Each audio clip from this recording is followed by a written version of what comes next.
Sounds kind of boring, but we want to look like we know what we're doing a week from Saturday. And so we were working on that.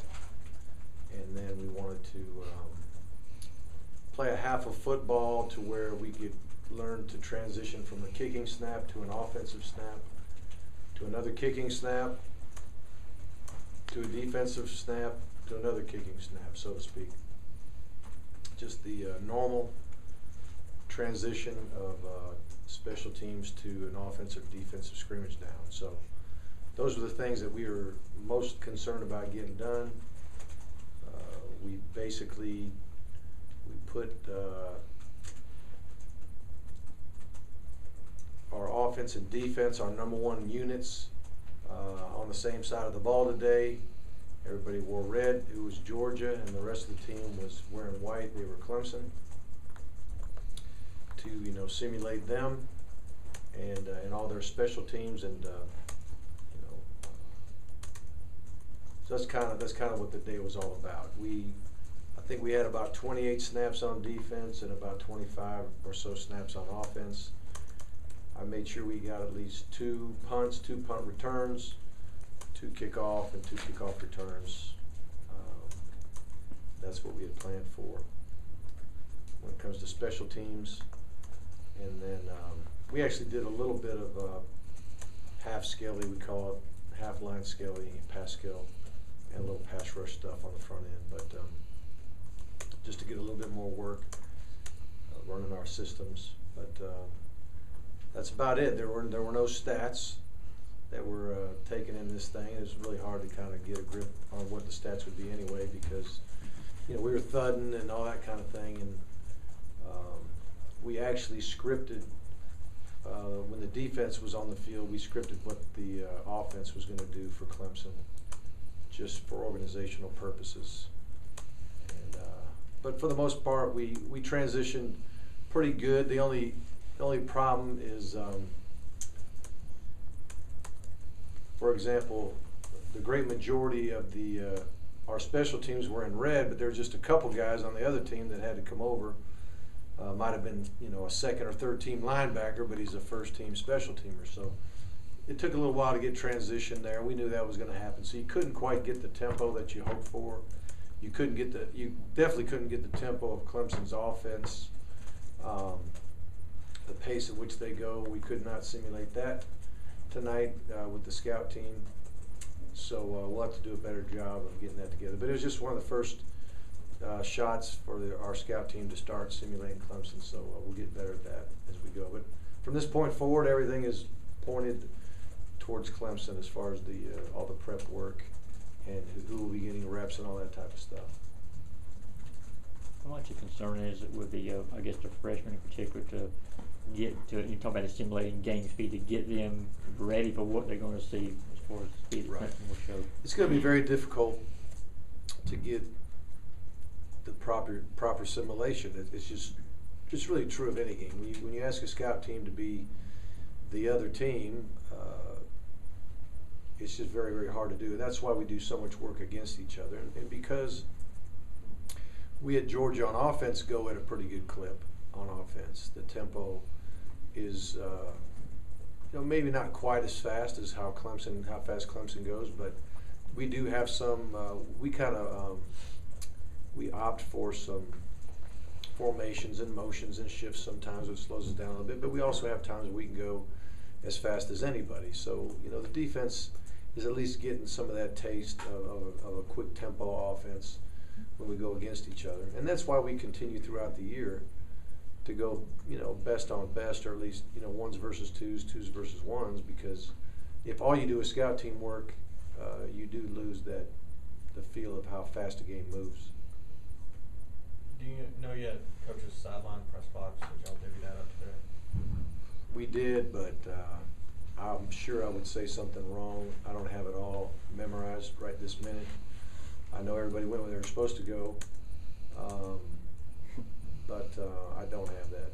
And Mike's still up? Mike is up. And Jeremy's down? Jeremy is down. Okay. Yes, sir. I know that much. If you asked every guy, I could probably get it for you, but I think that's the most important thing. think you might have said something about this the other day, but Kenny Towns couldn't help but seeing the 10 catches in the scrimmages. Right. Is he a guy Walker's going to figure heavily into things, or was that a fluke of the day? No, I think Kenny has worked himself into a position where he knows what to do, and he's in good condition, and he works hard at blocking. He's got good hands. You know, I wouldn't be shocked to see Kenny play some downs in the game, in the first game for us. He's had a nice camp.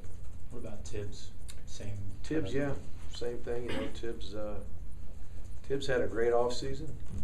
Tibbs worked extremely hard in the summer, and he had a very good camp. You know, he was blessed in that he had no injuries, and I think he got just about every snap. There might have been a time, you might remember, but there might have been a time he was out for a minute. But for the most part, he was in there getting work, and he improved a lot. So, and you know, Tibbs is a great example of a guy that has matured enough to become more dependable, dependable enough for us to consider getting him in the game. It was not ever a skill set issue. It was always, you know, could we count on him to do what we wanted him to do on a consistent basis? And he struggled, you know, but to his credit, he's turned it around, and he's earned, in my opinion, he's earned some playing time. You would assume that with Ramik's game reps, that missing practice time wouldn't necessarily be that significant as it would have for a younger guy, but what's been the impact of him being out for 10 Well, it's hard to get better when you're not there. You know, it's hard to get game ready when you're not practicing, and unfortunately, he was not able to practice. And you know, now he's playing catch up, quite frankly, and hopefully he can get to the point where the defensive staff feels like he ought to be in there doing it. Your dress rehearsal would seem to be a logical time to kind of evaluate your preseason. How do you feel?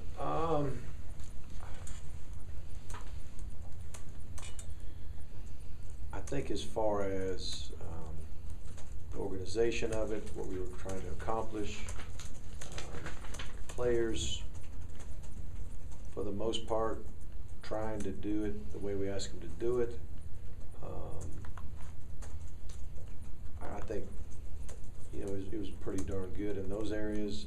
As far as settling a lot of questions on who's playing where, and who's going to start. You know, what kind of rotation might there be? I don't know if we know as much coming out of this part of the camp as I would have liked to at this time.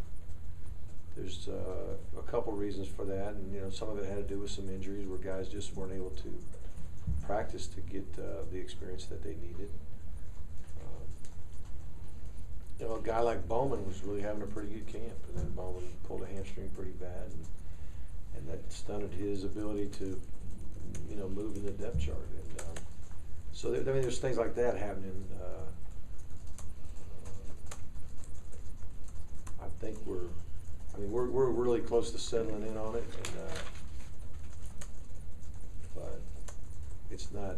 I mean, I think we're still, because there's so many young guys, so many inexperienced guys, that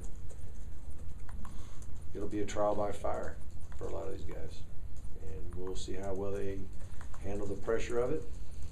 And I mean, even these practices from this point on, if a guy lines up as a first teamer tomorrow and he spits the bit because of the pressure of being in that position, then he may not be in that position by the time we kick off.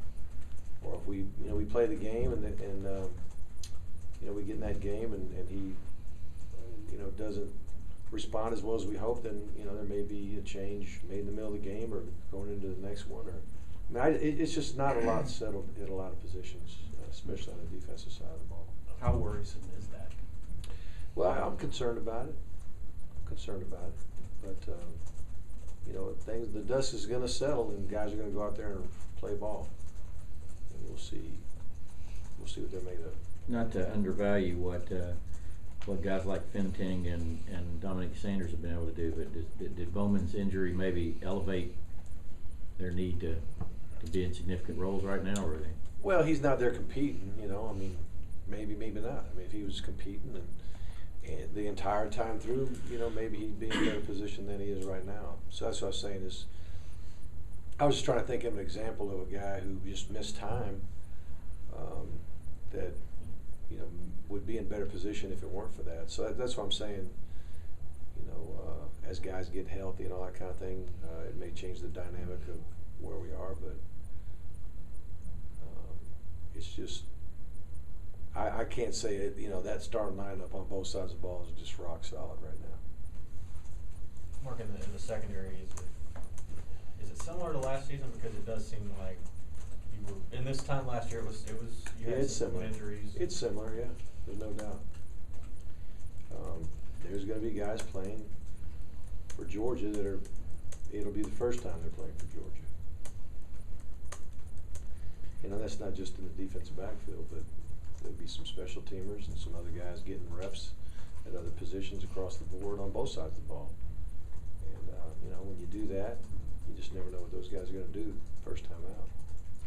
Well, it's getting close to the games. I enjoy talking about these kind of things, but Clemson's defensive front appears to be a strength of that Yeah, they team. are. How do you feel about that matchup with your line as it's coming together? And It's going to be a tremendous challenge. We've got our work cut out for us. Very dynamic rushers, very stout interior defensive linemen, and depth. And they've got some linebackers that are really fast and physical. Play together as a unit. Got a lot of playing time under their belt, a lot of production under their belt.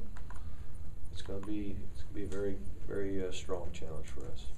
Mark, when your staffs watched tape of Clemson's offense for the time Stout got last year, does it look the same with him in there versus when? Well, I think schematically it's very, very similar, but you know, the style of play of the quarterback's a little bit different. Stout doesn't move quite as much, but he does stand tall in the pocket and throw strikes. I mean, and that's a great virtue in a quarterback offense that, you know, throws the ball with the skill guys they have and the schemes that they have, the passing concepts they have are really, really good. And if you have a guy that can put it on the money and not be rattled, you know, if he gets knocked down a couple times, he can hurt you. Pace also. Pace the same. I think, yeah, they're gonna go as fast as they can go. I'd be surprised if they didn't go just as fast or faster. Is the O-line one of those unsettled spots, or do you all have a good idea what you do at left guard in those two tackle spots?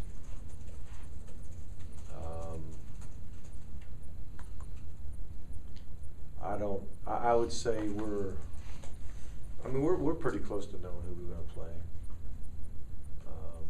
across the board, at least to start the game. I'm not going to tell anybody yet.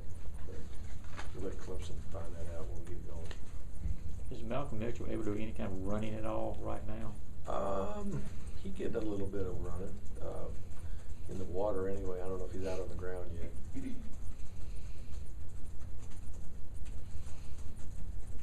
Last question. That's your job. I thought he was waiting too long. You mentioned Tibbs as a He's guy. doing this because there's no players afterwards. So You mentioned Tibbs as a guy who has become more dependable. Is there any other returning veteran player that has kind of emerged in the last few weeks for you, a guy who you think is really setting himself up to do well this year? Pike. Still? Mm-hmm. Pike's having fun down there. Yeah, I heard that. We didn't work him hard enough. Veteran guys. You know, I mean, Quavon's played before. I think Quavon's had a really solid camp.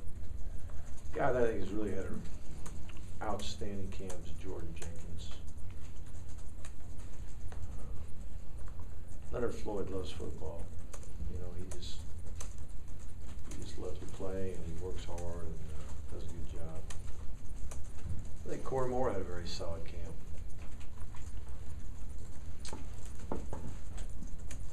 like what Marshall Morgan's done. I like what really both of our punters, Erickson and Colin. Our snap, hold, kick, or snap, punt group. The operation times have been very good. We got veteran guys there. They've done well. Okay.